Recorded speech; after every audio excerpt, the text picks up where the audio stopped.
ছোট ভাই, আজকে তো বাজার ঘাটে গেছিলাম, তা বাজার ঘাটে যে অবস্থা, বেচা কিনাই নেই। আমাকে মাদন তো খুব ভালো মাদন, ঘাটে বাজারে তো কেউ কিনছে না, তো দামও জিজ্ঞেস করছে না। চল আজকে গ্রামের ভিতরে ঢুকি। গ্রামের ভিতরে তোমার কিছু মহিলা আছে, মহিলাকে দিলি ওরা এক ডলা মারলে দাঁত একদম পরিষ্কার হয়ে যাবে, ঝকঝক করবে। গ্রামের ভিতরে ঢোকা যাক। আজকে তো গ্রামের ভিতরে ঢুকলাম, মাইকটাও তো নিয়ে আসলাম না। কি আর করা যায়, আজকে মুখ দিয়ে জোরে জোরে কথা বলতে হবে, নাই তো মাছ আনাজ বিক্রি হবে না। গ্রামে তো মহিলা তো দেখছি না, ওই যে দেখা যাচ্ছে। ছোট ভাই, তো আরম্ভ করে দিই। হ্যাঁ দেন। আলি বালি সালি দিয়ে বাসি চুলার কালিতে দাঁত মাইক জামাইতে দাঁতের নিকি নষ্ট করে ফেলেছে। অল্প বয়সে দাঁতের দাঁত গুলা ধরে যায়, পরে যায়, দাঁতের পুরো কিনকিন করে শব্দ করে ব্যথা করে। সেই সকল মানুষদের বলছি, আসেন আসেন আমাদের মাইক প্রচারে, আমাদের টুথপেস্ট ব্যবহার করেন, আপনার দাঁত হবে পরিষ্কার উজ্জ্বল লাবণ্যময়।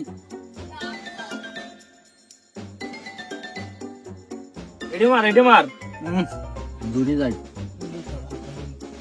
দাঁত মারতে থেকে কয়দিন।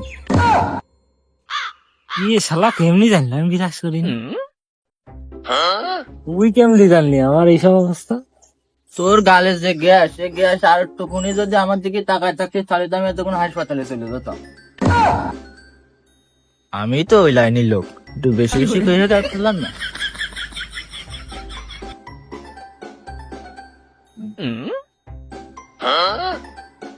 আজকে ঘুমটা ভালোই হইলো।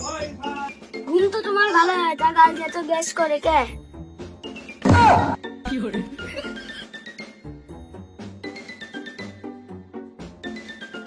ছোট মাদনটা নিয়ে আয়।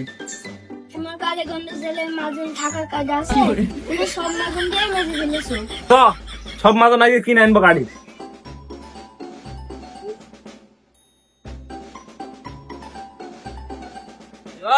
বাজারে সব মাদন আগে কিনে নেবো। সেদিনকে সাগরে যে কথা কইছি, কথাকে তো আমি এমনি টেনশনে মধ্যে আছি। কি কইছি? কইছি ওর গালে তো বিরাট গ্যাস, কিন্তু ও এখন দেখছি ওরছে তো আমার গালে গ্যাস বেশি। তোর চিনাজনে কোনো দোকান মুকান আছে, মাদন টাদন আছে? আছে তো, সব বাজারে যায়, ভালো মাদন বেচে এটা লোক। খালি চ যাই। ও ভাবি, মাদন লাগবে। ও খালা, টুথপেস্ট লাগবে। আমাদের কাছে আছে দেশি মাদন, আরো আছে বিদেশি টুথপেস্ট। যে সকল মানুষের লাগবে চলে আসেন আমাদের কাছে। বয়স আমার বেশি না, ওরে টুকটুকির মা, তুমি তো সব পাইকা গাছে বাতাসে। কাটতাম গাছ, খাদুর গাছ, টুকটুকিটা বাড়াইতো 5 মাস। ও ভাই, হ্যালো ভাই বিরাট বিপদে আছি ভাই। আমি পারি না, আর পারি না। আপনাকে আবার কি সমস্যা, আমি কিছু বুঝলাম না তো ভাই। আর ভাই কইেন না, গালের গ্যাসে বোর মুখের সামনে মুখ নিতে পারছি না ভাই। এই বিপদে থাকবে তো বাঁচান ভাই। সমস্যা নেই, সমস্যা নেই, আমার কাছে আছে দেশি মাজন আছে, বিদেশি টুথপেস্ট আছে, আপনার থাইল্যান্ডের মাজনি আছে, যেটা নেবেন সেটা দিয়ে যাবে। কোনো ব্যাপার না, কোনো ব্যাপার না, কোনো ব্যাপার না। ভাই এতদিন কোন ছিলেন আপনি? আমি তো আছি ভাই, জায়গা মতো তো আপনারা আসেন না। কোন করে আপনি ফুটপাথ থেকে আপনি মাজন কিনে যান, টুথপেস্ট কিনে যান ভাই, ওইসব কে চলে রে ভাই। আজকের দুনিয়া ডিজিটাল দুনিয়া ভাই। আচ্ছা ভাই, তাহলে আপনার একটা আছে থাইল্যান্ডের ভালো মানের মাদন। ভাই থাইল্যান্ডে আছে আপনার দেশি মাজন আছে ভাই, ওইটাতে ব্যবহার করলে ভাই আপনার দাঁত ভাই শোনার মতো ঝকঝক ঝকঝক ঝকঝক করবে। খালি ভাই আমরা দেশি মানুষ যেহেতু, তাহলে দেশি মাদনই দিন। হ্যাঁ ভাই ঠিক আছে, সমস্যা নেই, দিয়া দাও ভাই।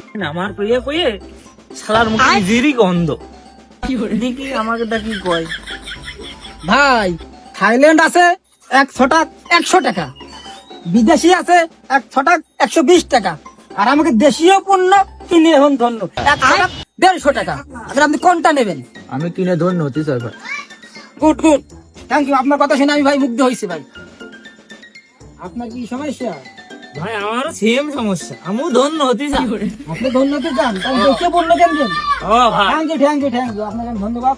ভাই যে মাগুন দিচ্ছি, দাঁত তো এখন সোনার মতো ঝকঝক ঝকঝক করবে ভাই। এই নেন আপনার 100 টাকা দিলাম, আপনি 150 টাকা দেবেন। আর ভাই আপনি তো আছেন তাই তো ভাই, আপনি দেশি পণ্য নেবেন। ধন্যবাদ ধন্যবাদ ভাই, দেশি পণ্য ভাই ব্যবহার করা ভালো ভাই, আমাকে দেশীয় পণ্য ধন্য এখন ধন্য। ও ভাই কি তাই নাকি ভাই? আহা আমি পারি না আর পারি না, আমি কেন মরি না। গালে গেলে তোরা দুই সেরা রে।